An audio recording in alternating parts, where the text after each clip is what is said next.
Lion King has changed the face of musical theater. When you go there, you are going to be so amazed.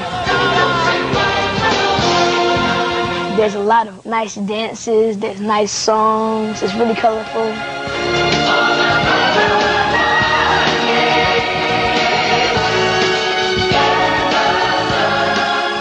Theater allows the audience to go to another place where they fill in the blanks, where they say, okay, all right, those platters of grass, I see that with the little miniature puppets moving, and there's the savannah.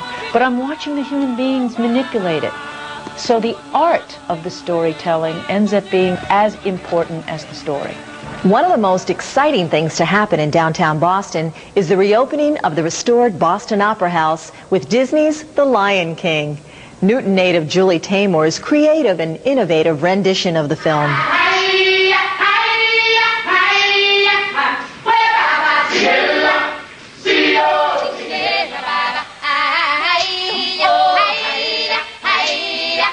Disney's The Lion King received 6 Tony Awards and is now in its 7th sold-out year on Broadway. One of the most creative and groundbreaking productions ever to grace a stage. Director Julie Taymor. I created this concept that I call a double event, where you see the animal and you see the human simultaneously. Hey, Uncle Scar, when I'm king, what would that make you? A monkey's uncle. You're so weird. You have no idea. The challenge is working with your mask. I've got motors on, and mechanisms running up and down my arm to make the mask move. It is puppetry, and it's challenging because it's mechanical, but you have to make it seem like an extension of you. Yeah, right. Director Julie Taymor and puppet designer and technical whiz Michael Curry wanted to create puppets and masks that allowed the energy to come directly from the actor. I have on my right hand a control mechanism which operates the eyes and the beak, a trigger finger which actually operates the mouth as we talk, so hopefully I'm opening and closing it as I hit all the consonants. Wait,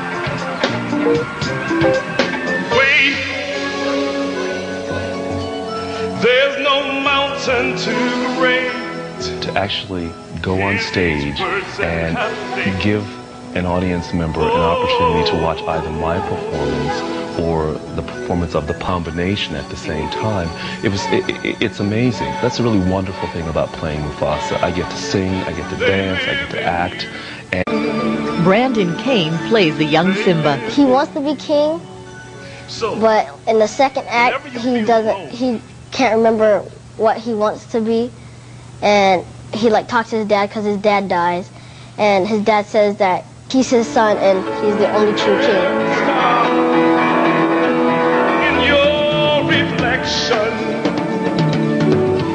They live in you. The Lion King music is diverse.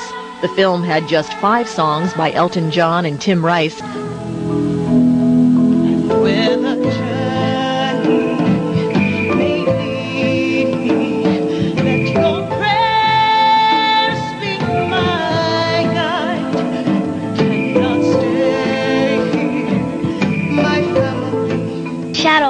It's from Big Nala. Even though I'm not in it, it's still my favorite. Oh, why is that your favorite? It's just, I like the song and I like the way she moves and everything. It's just really cool for me. I have no choice. I find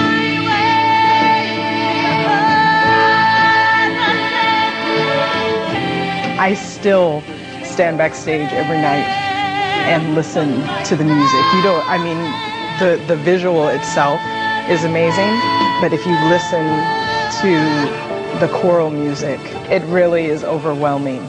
And even forgetting about Shadowland, the song that I sing, I swear I stand backstage every night and almost cry just because it really is an amazing musical.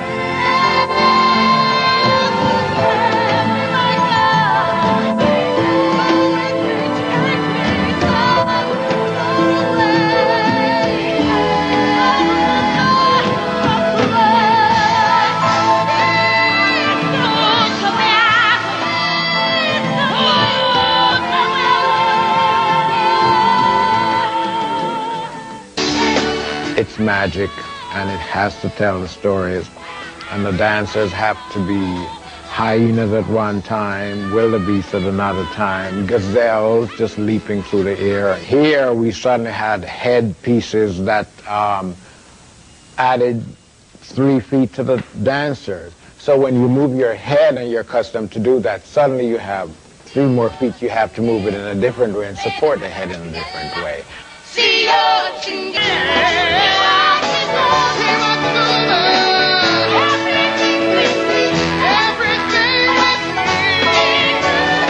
That's the pinnacle point where Simba realizes it's time to go back. It is time to forget everything else that you thought about. It is time to now take the responsibility. You may not know how you're going to win back your kingdom, but you know you have to go back. Something must be done.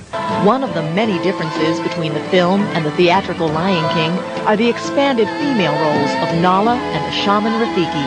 Rafiki was so reimagined for the theater, first of all being female, secondly being the sole mother of the piece, the real earth of this piece.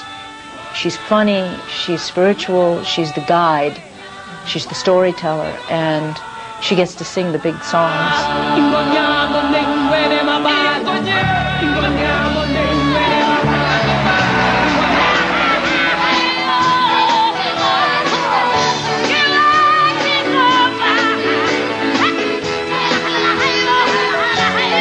I love He Lives in You, the reprise. When Simba realizes what he needs to do and Rafiki reminds him, and then everybody comes out and they're all in their dashikis and the dancers are moving, and oh, it's so amazing. Most complicated shows in theater history. Tell us a little bit about the piece that we're on. We are on Pride Rock. Pride Rock, it's probably the biggest set piece that we have. Weighs about 5,000 pounds. There is a motor that's being charged right now in the back, which is all referred to, this is the back, and there's a motor in the front. While it's off stage here, it can collapse on itself, not unlike nesting tables. How will the show get to Boston? The show will get to Boston in 22 trucks, 22 semis. A little bit different in Boston. There'll be a brand new deck in Boston, so that will be there by the time we get there. And I'm excited for that.